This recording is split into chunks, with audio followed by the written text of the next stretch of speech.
All right, y'all. I couldn't even make it through Brunson's live from yesterday before my phone started going crazy with alerts.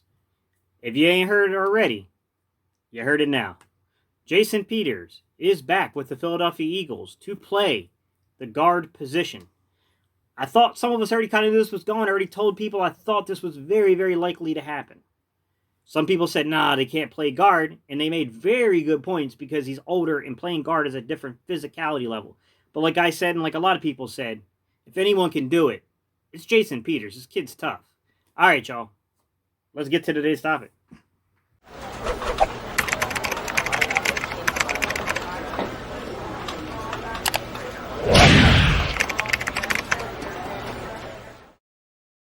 What's up, Eagles Nation? What's going on, NFL world? How you doing, division rivals? This is Stephen Hyder with Gate City Sports Channel, the sports channel where the cerebral NFL fan comes for about 10 minutes of daily content. Good morning, good afternoon, or good evening, whenever it is you get around to watching this. Once again, guys, my name is Stephen Hyder, and this is Gate City Sports Channel. All right, y'all, the news has broken. Jason Peters is a Philadelphia Eagle once again. Not surprising, right, guys? I mean, some of us really had a deep gut feeling this was going to happen. I thought they made the right move here to bring back a veteran, just because I love Matt Pryor, and I think Matt Pryor can really play at a high level. But if something happens, guys, we're really up the creek without a paddle. So having Matt Pryor still be able to play a backup role, or even if he wins out in camp, that's all great. I doubt that's going to happen. Pretty sure Peters is going to be here. But nonetheless, it does solidify that offensive line. Because now, even though they're playing out of position a little bit, you're still returning, depending on what side he plays, left or right. But if he plays right guard, you're still talking about Kelsey, Peters, and Lane Johnson on the same side of the field.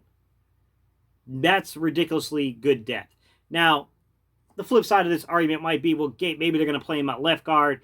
Maybe they're going to move Seomalu over to right guard. Look, guys, I don't know what the plan will be in terms of doing these type of things. I have my concerns with something like that. I'm not going to say the guys can't prove the concerns wrong. My concern is Seomalu is just a little too small to play right guard in the Eagles' running system, because we do a lot of anchoring at that right guard position, and Seomalu is just not strong enough for that, in my opinion. Seomalu is more of a left guard center type. I think Jason Peters would be way better at anchoring and being able to block out a 3 technique or something like that if it need be. I have my concerns that Seomalu will be able to actually live up to the ability to do that type of thing on a consistent basis. Also, we do pull a lot with our left guard guys, and I am concerned that if you move Seomalu out of that left guard spot to put Peters there, and you're pulling, how long can Peters keep pulling? I mean, it's not an athleticism thing. Peters is plenty athletic enough. It's a matter of, 38-year-old constantly pulling him. That might have some wear and tear on the young man, and it might become obvious if we're always pulling from one direction without the athleticism and the ability to keep doing it time and time again. That would be my other kind of concern with this. Now, some benefits. I'll say there are benefits to playing him at the left guard position.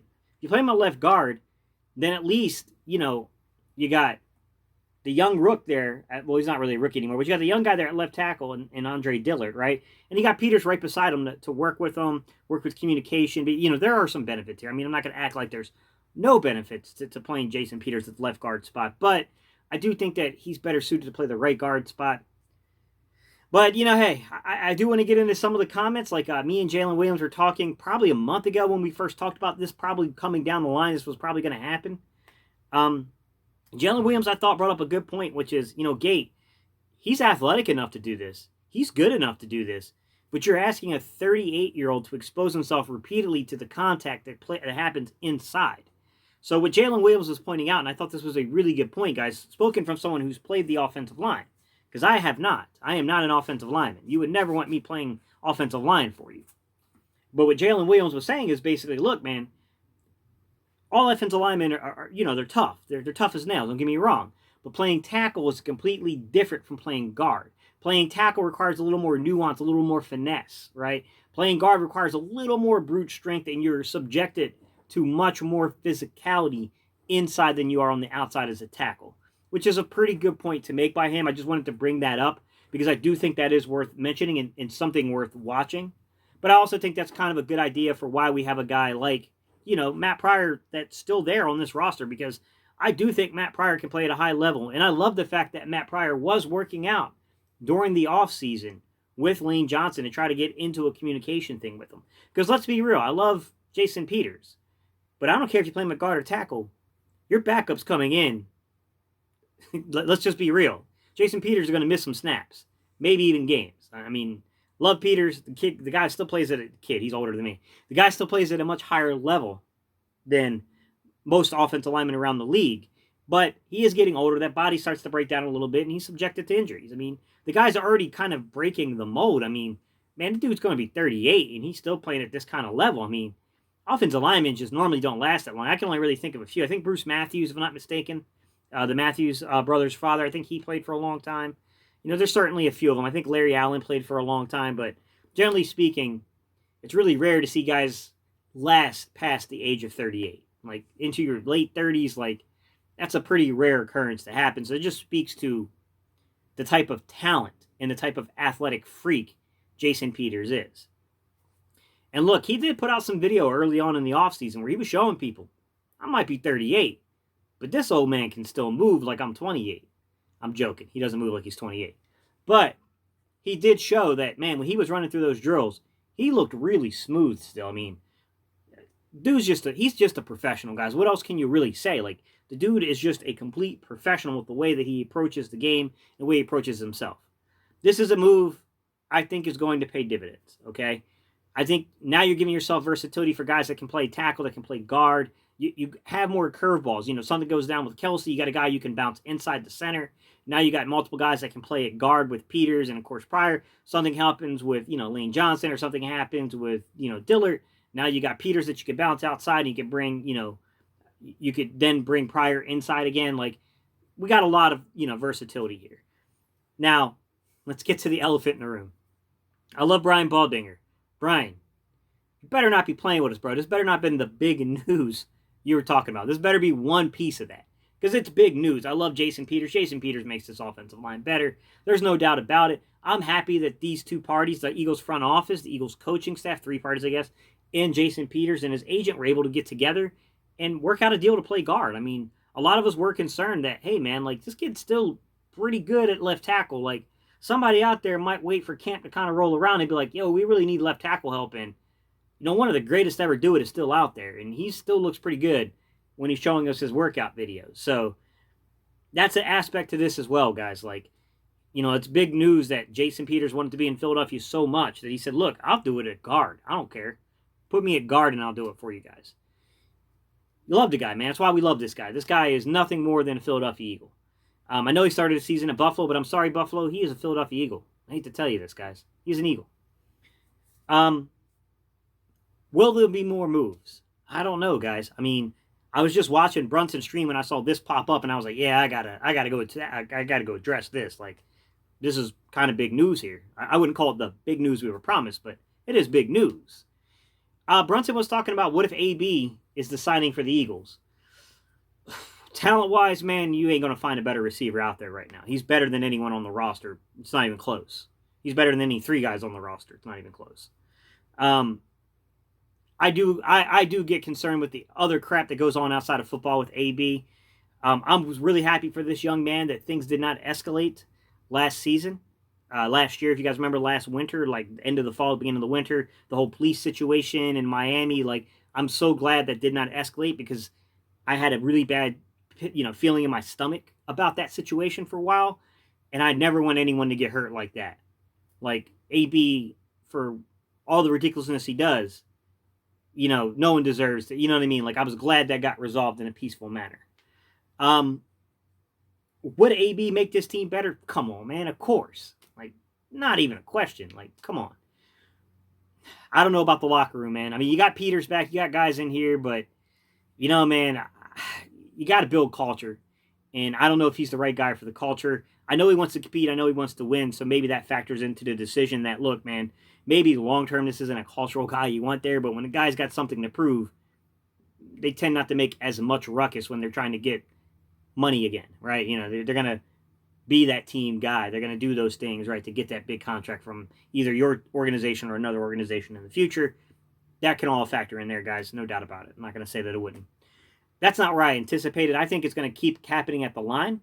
I think you could absolutely see a defensive lineman signed. I don't know if it'll be Jadeveon Clowney. I think there are plus or minuses to that. I don't know if that's going to be where the signing comes down at, guys. There's still other guys out there. Let's just be real. There are other guys out there that can rush Vinny Curry's still out there. Vinny Curry could be brought back if you feel like your pass rush isn't going to be good. I just feel like when it comes to the pass rush, I honestly feel like you wait and you see what these young fourth-round picks can do for you. We got 3 fourth-round picks on that defensive line. They need to be given an opportunity to step up in their new roles. Right now, Josh Sweat would be your third defensive end. I would love to see this kid in that role, right? Jannard Avery would be the fourth guy, right? I would love to see him in that role. Sharif Miller, he would come and be your fifth guy right now probably. I would love to see Sharif Miller in that role since he basically had a redshirt season. I would love to see our guys get an opportunity since we invested the picks into them to prove it in camp before we just went out and signed a guy. Now, don't get me wrong. You could definitely improve the Eagles by adding guys like Unique Ngakoue. You're kidding me? It would be a ridiculous defensive line. And I like the idea of it. I just don't like the trade because you'd have to give up multiple players or multiple picks to go get Unique. And I think with the cap situation, you kind of have to manage things a little better right now. I don't know that we're in a position to do that.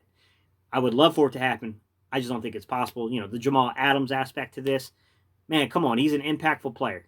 He would impact our defense in tremendous ways. It would be a hell of a roller coaster. And he's only $800,000 on this year for his base salary. But next year, he would be about almost $10 million, which is an incredible value for Jamal Adams. But the Eagles already being $50 million over the cap, guys, I do wonder about that and the fit there. So I think that one even is a little, might we go out for, Logan Ryan? There's so many people still available, guys. Like, I honestly think the answer to a lot of this stuff is just wait for camp to start. See what you have. And if you don't feel comfortable with the guys out there at corner opposite of Slay, if Avonte Maddox can't lock it down, if Sidney Jones can't lock it down, if Trevor Williams doesn't look right, if those guys don't look right, Rasul Douglas. We got the young kid, Prince Smith, if he's not ready yet. The undrafted rookie free agent, Prince Smith, which he's got a lot of publicity. If those guys can't lock it down, there's still Logan Ryan out there. You can wait till camp, and there's still some of these guys out there that can be signed, right? Defensive end, same thing. If these 3 fourth-round guys look like they're not ready for the role, there's a lot of guys out there besides Jadeveon Clowney that you can sign. There's still talent to be had here. But I'm anticipating something else is happening. It seems like there's a lot of momentum building now that it's probably going to be a wide receiver, which is strange to me because I thought we don't have a lot of proven guys. Don't get me wrong. We've got some issues on the outside, especially with the X. I don't know if JJ's the guy, but I'm willing. I think you should give the guy a chance. But, I guess we'll see, guys. All right, y'all. Let me know your thoughts below. Do you think this is it? What do you guys think about the Jason Peters signing? What do you think about him not only the signing, but playing guard? And then what do you think? Is this the last of the news? Do you think there's something else up Howie Roseman's sleeve? All right, y'all. Leave your comments below. You already know how we end these videos. We do a little EAGLES. Oh, yeah. Jason Peters back in the fold, guys.